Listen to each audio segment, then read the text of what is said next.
Pemirsa, sebelumnya pada 30 Mei lalu dua kubu Partai Golkar yang bertikai yaitu versi Munas Ancol dan Bali akhirnya sepakat menempuh jalan damai untuk islah agar Golkar bisa ikut mencalonkan kadernya dalam pemilihan kepala daerah serentak yang akan digelar akhir tahun ini.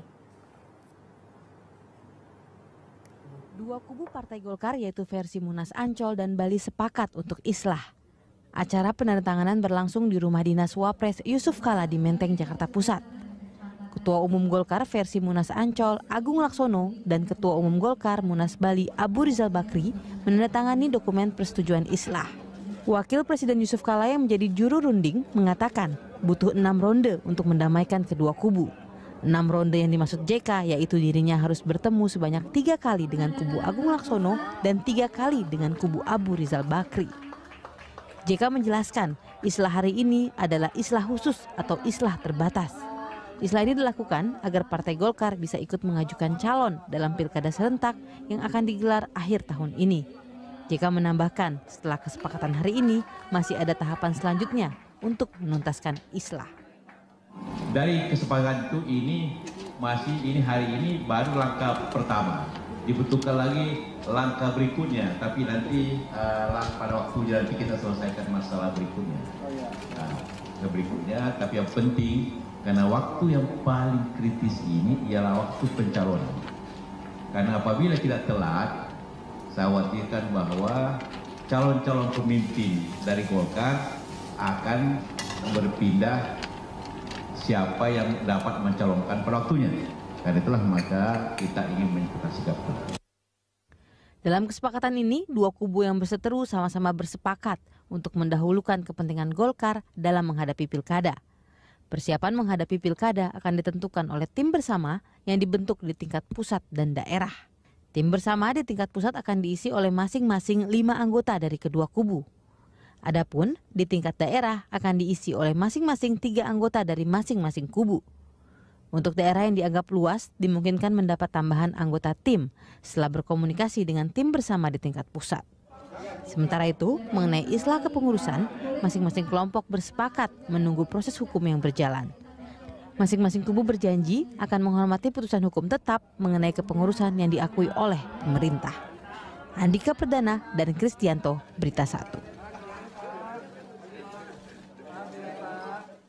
Pemirsa, kita lanjutkan perbincangan. Saya kembali lagi ke Pak Leo. Kalau bicara soal pilkada serentak, sampai di mana prosesnya saat ini? Ya, kami tidak terpengaruh dengan yang kemarin. Kami tetap melaksanakan penjaringan. Oke. Dan seperti saya sekarang Ketua PLT Sumatera Utara sudah selesai melaksanakan penjaringan. Oke. 1-2 hari ini saya tunggu dari Medan nama-nama yang disaring, baru kami langsung ke tim untuk memasukkan di survei.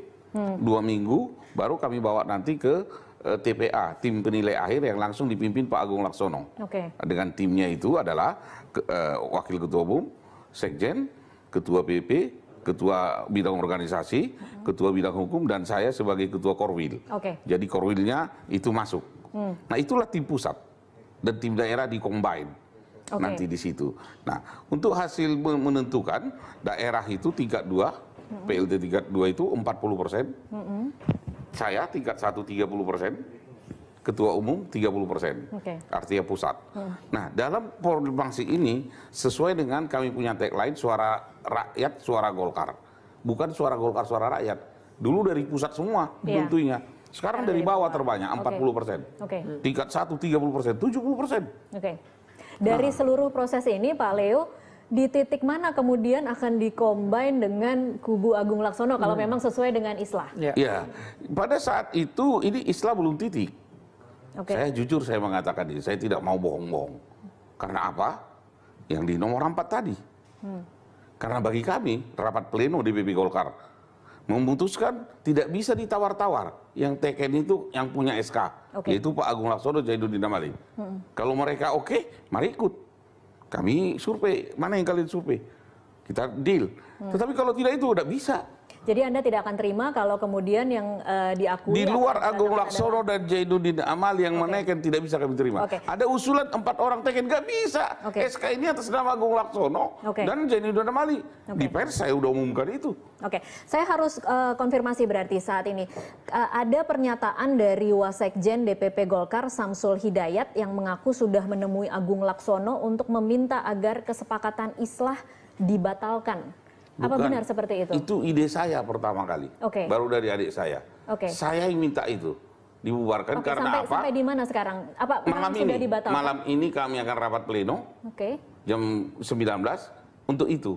Nggak usah lagi karena apa? Jangan kita berbohong. Kita damai, islah, enak di telinga. Tetapi tiba-tiba ada penyerangan ke DPP Golkar sampai sekarang polis lain. Ini tidak mungkin. Bagi saya tetap aja kita kepada undang-undang kepartaian. Apa itu? Punya SK, Menhukam, kita punya. Inkrah, sudah. Islah, sudah 87 orang sudah masuk. Namun, atas inisiator Bapak Yusuf Kalla sebagai Wakil Presiden, kita harus hargai. Apalagi mantan ketua umum kita. Maka kami ikut, tetapi yang diajak tidak mau memakai SK kita ini, ya tinggalin, selesai. Ada wacana bahwa nanti malam mungkin akan ada rapat yang kemudian akan membatalkan islah itu. Kita akan mencoba bergabung dengan Sekjen Partai Golkar versi Munas Bali, Idrus Marham, yang saat ini berada di Hotel Sangrila Jakarta, akan melaksanakan Rapimnas Munas Golkar ke Riau versi Riau ke-8. Selamat malam Pak Idrus. Halo, selamat malam Pak Idrus. Selamat malam, gimana kabar? Iya, kabar baik Pak Idrus. Bisa mendengar dengan jelas ya Pak Idrus? Ya, kedengaran. Pak Idrus, di sini di studio kami telah hadir Leona Baban, Ketua DPP hasil Munas Ancol, dan juga pengamat politik Indria Samego. Pertanyaan pertama saya adalah apa tujuannya digelar Rapimnas ke-8 Munas Riau ini? Jadi yang pertama adalah bahwa legal standing yang kita gunakan adalah putusan Pengadilan Negeri Jakarta Utara.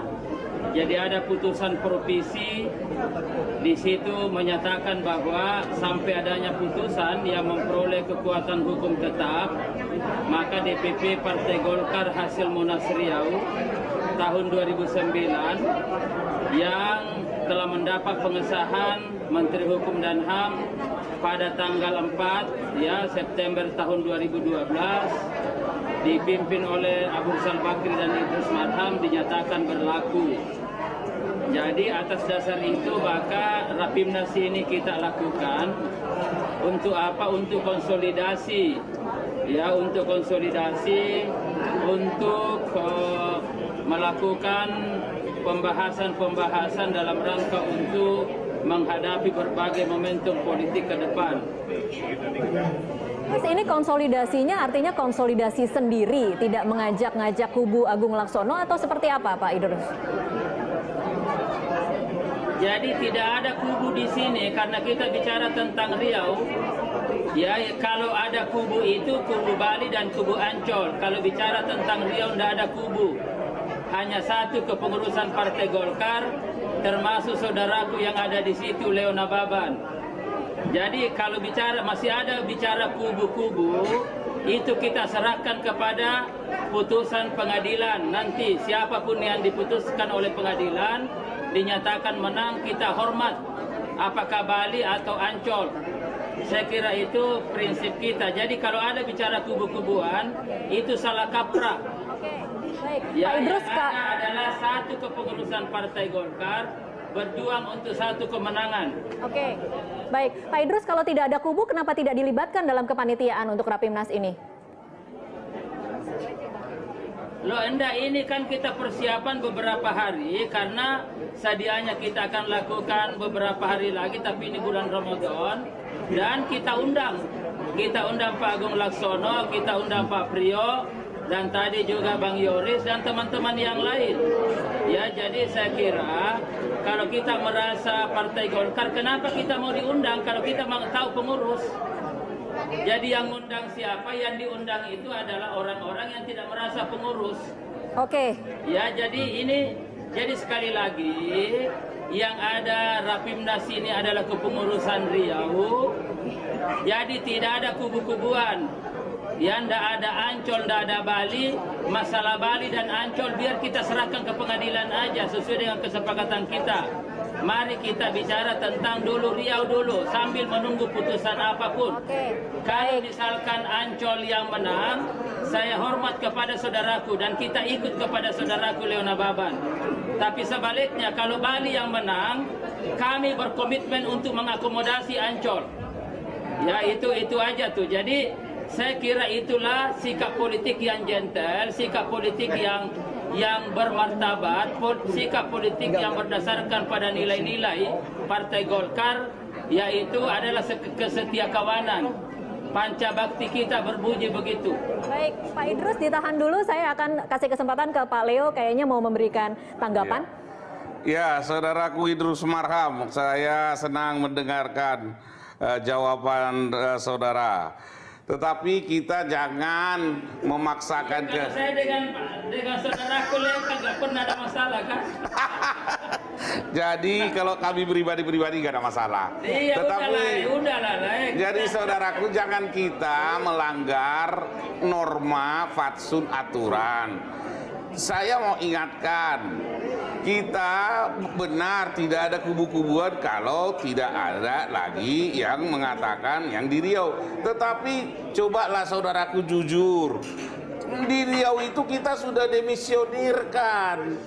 Kita memberikan bendera itu ke pimpinan sidang. Dihidupkan kembali. Dihidupkan lagi.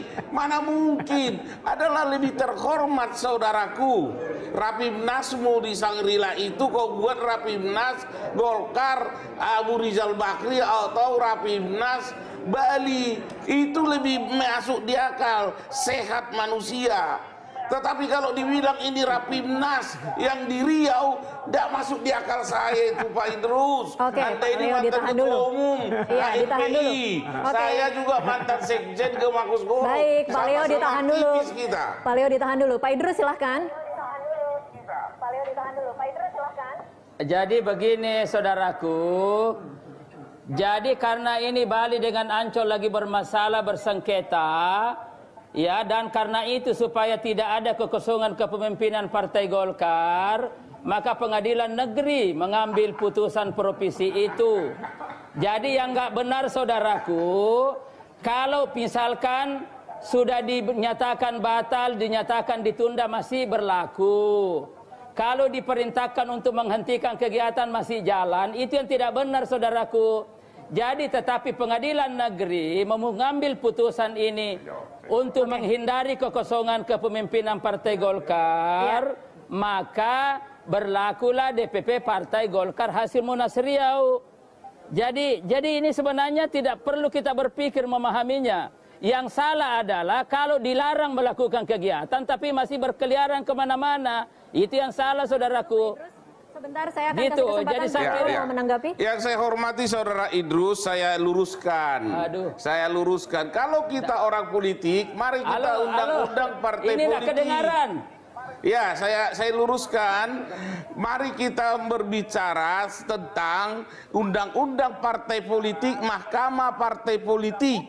Itulah karena kita domain kita. Jadi jangan pakai undang-undang yang lain. Dan bila PT UN jawabannya dengan PN Jakarta Utara, maka kami sudah banding fatsun politiknya atau peranata hukumnya. Bila kami banding, maka kembali ke dasar, yaitu SK Menhukam. Begitu Pak Idrus. Baik, Pak Leo, Pak Idrus ditahan dulu. Kita akan mencoba memperbaiki sambungan telepon karena mungkin Pak Idrus tidak begitu mendengar. Kita akan break dulu. Iya, Pak Idrus, kita akan mencoba memperbaiki sambungan telepon. Pemirsa, kami akan kembali